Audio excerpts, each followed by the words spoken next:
Hi, Rebecca back with you again, and today we're going to look at head neck disassociation from the body. When I say disassociation, obviously I mean movement, not actual head disassociating from the body. That wouldn't be good. So in writing as in life, we want to be able to move the head and the eyes separate from the body and not have it affect our balance. And you might be surprised how challenging that can be. You might be surprised how much an effect all this has on the rest of the body. You know, and sometimes we activate the jaw or tighten our jaw because things like our psoases aren't switched on, and that can be for numerous reasons. We're going to talk about that later.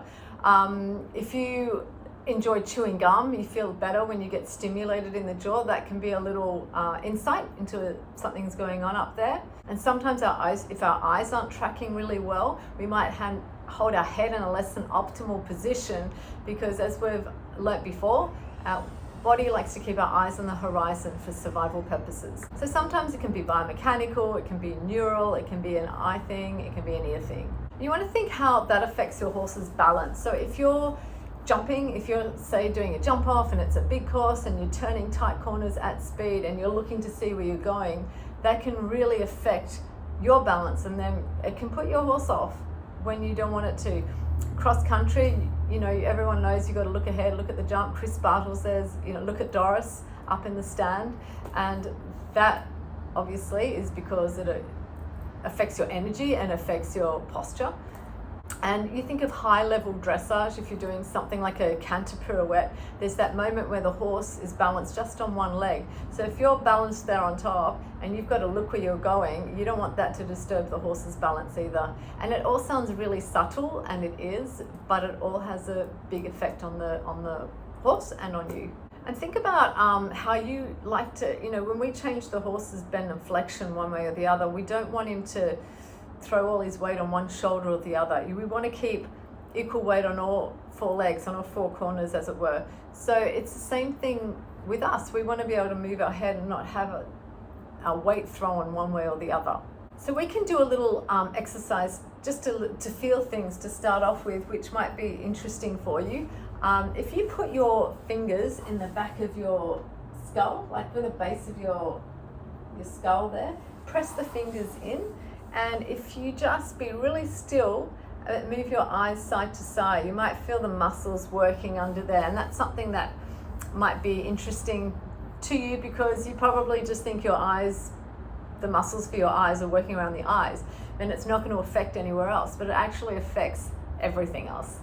So we do a lot of work, my friend the Uve again, to look at this sort of situation. I'm just going to briefly show you some of the things we'd look at today, where we can take the body to a strategic breaking point. Notice I said strategic, we're not actually going to break the body, but it's in a very safe situation, and we can see what's going to disrupt the body. So in a normal situation, we would have looked at whether the person can balance or not, looking at their hips situation, and we would have looked at whether they can isolate their limbs from their body and still balance on the Uve. But for the next stuff, think of the neck and the head as a separate limb. So if someone pushed your arm, if you're trying to balance, it would be disruptive. It can be the same thing with your head.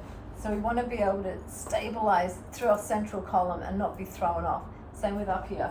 So as an example today, I'm just going to show you a couple of things we would do. And if you have an Uve, you can try it at home. If you don't have an Uve, I suggest you get one. We would set ourselves up.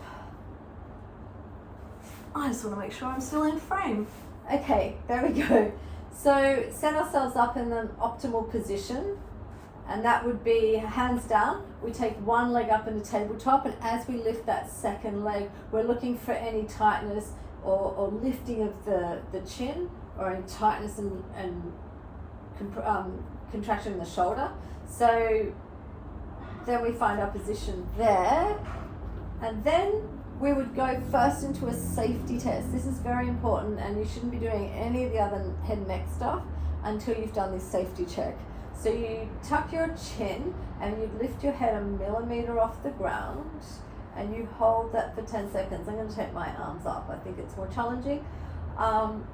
If you can't hold that for 10 seconds, you do not want to do any of the other exercises.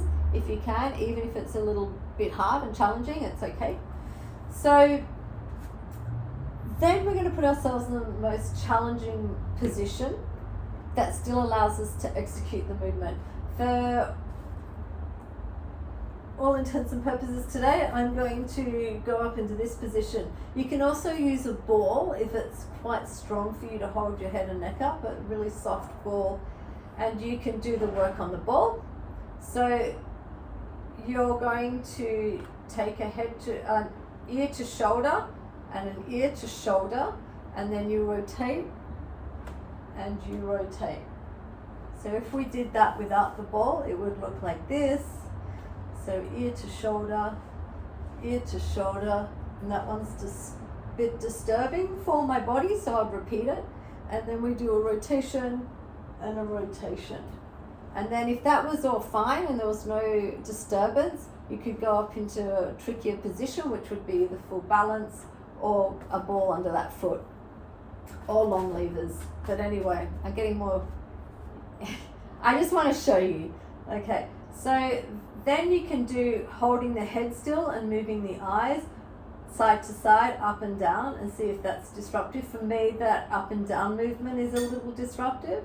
And then we would relax, and then what you can do is keep the eyes still and move the head and see how that affects you. So for me, turning my head to the right is a little disruptive. So that's just a little example of how you can have a look at your head-neck disassociation and see how it affects your balance.